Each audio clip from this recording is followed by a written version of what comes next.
vous savez qu'à l'émission, on aime vous parler des entreprises de chez nous, les géants qui nous font rayonner partout dans le monde, ou encore les plus petites entreprises qui se démarquent et qui demeurent le cœur de notre économie. Et là, asseyez-vous bien comme il faut.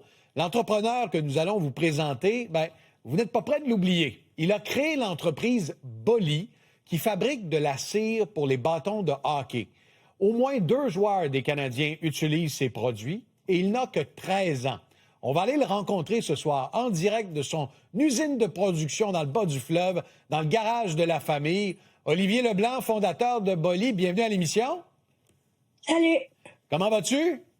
Bien, vous? Numéro 1, ça a été une grosse journée à l'école? Ouais, c'était long. C'était long? Là, je te retrouve dans ton deuxième quart, ton quart de travail. Puis je veux commencer par le commencement, Olivier. D'où t'es venue l'idée de te lancer en affaires en créant de la cire pour les bâtons de hockey? Vu que je passe beaucoup de temps dans les arénas, puis j'aime ça jouer avec mon bâton puis le TP, ça m'a eu l'idée de mettre une substance par-dessus ma palette pour que mon tape dure plus longtemps puis je le change moins souvent. Alors là, tu as développé ta propre cire et puis tu as commencé à la vendre. Puis à un moment donné, il y a même des joueurs du Canadien, des joueurs professionnels, il y en a même qui l'ont probablement amené aux Jeux olympiques. D'où t'es venue l'idée de partir ta cire? Tu sais, comment t'en es venu à concocter ça dans le garage où je te retrouve ce soir? C'est avec un mélange de cire de qualité, puis en faisant des tests aussi.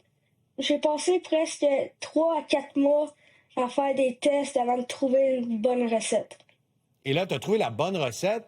Et là, tu as des joueurs professionnels. Je pense à Zachary Bolduc, Alexandre Texier, qui l'ont carrément adopté. Ouais, eux, avant chaque game, ils vont sniffer la cire bleue. Parce que c'est elle qui sent le meilleur. Avant chaque game, ils font ça les deux ensemble. Puis on a su ça après Noël un petit peu. Et là, tu es devenu une vedette. J'ai envie de dire une vedette dans le monde du hockey, dans les entreprises qui gravitent autour du monde du hockey. Tu as vendu 6000 pots de cire depuis l'été dernier. Ouais. Et tu fabriques tout ça à partir du garage de chez tes parents. Ouais. Peux-tu nous montrer Exactement. ça? Parce que je pense que c'est ton employé, ton père, qui est derrière la caméra ce soir. Peux-tu lui demander de nous montrer comment tu fabriques ça, de la cire? Bon, je commence par verser la cire qui est dans des gros pots qui sont ici. OK. Après, je viens les renverser. Je viens vider la cire à l'intérieur de ce petit pot-là, puis je viens les verser délicatement dans les petits moules ici, jusqu'à temps que le moule soit rempli. Et là, donc, tu verses ça, c'est fait à la main, c'est artisanal. Est-ce que tu as des ingrédients secrets qui font en sorte que tu as la meilleure cire pour les bâtons de hockey? Moi, j'utilise un mélange de 2 cires de très bonne qualité. Puis avec ces 2 cires-là, ça fait ce résultat-là, une cire, on va dire, parfaite. Elle n'a aucun défaut, je trouve. Et là, il est permis de croire que ta cire, elle s'est rendue aux Olympiques parce qu'Alexandre Texier est là-bas. Ça te fait quoi de savoir que ton produit, il est aux Olympiques, fort probablement aux Olympiques? C'est impressionnant. C'est quasiment un rêve qui est devenu réel.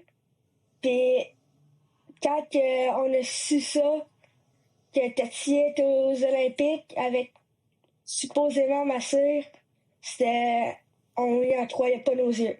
Et là, je le rappelle, Olivier, tu as 13 ans. Puis juste une petite précision, parce que je suis persuadé qu'il y a des gens dans le salon, à la maison, qui se disent « Ouais, mais de la cire sur un bâton de hockey, ça change quoi exactement? Là? Pourquoi un joueur dans la Chambre du Canadien va appliquer de la cire sur son bâton? » Premièrement, tu as une meilleure adhérence avec ton tape.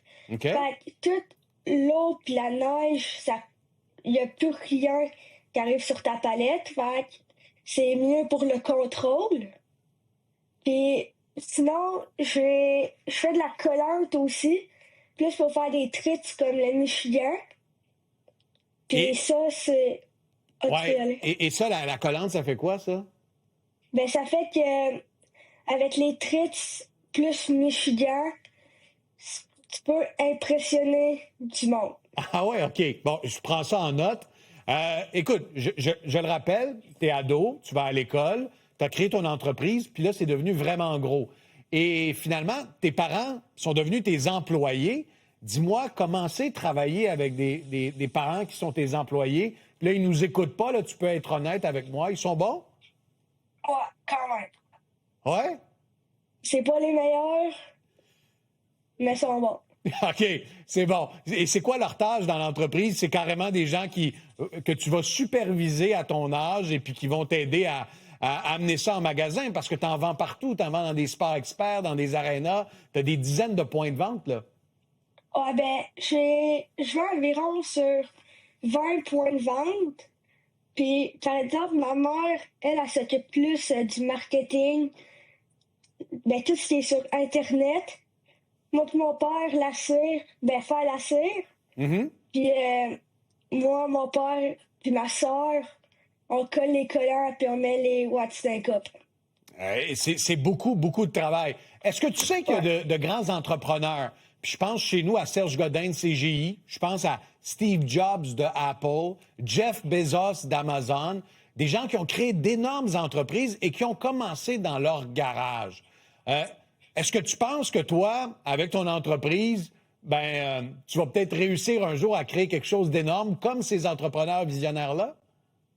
Je sais pas, mais je vais essayer dans l'année 2026 de faire du tape puis des ciseaux. Alors, tu vas commencer à diversifier tes activités. Puis en terminant, Olivier, Ouais. tu vas être homme d'affaires un jour, tu vas être entrepreneur? Ben, je sais pas encore que... Oui, en faisant de la cire, j'apprends plein de choses, comme le marketing, mais je sais pas si j'aimerais ça faire ça pour toute ma vie. Je te souhaite assurément bon succès. C'est un témoignage inspirant. Olivier Leblanc, tu es fondateur de Boli, tu as 13 ans et je te souhaite bon succès. Merci.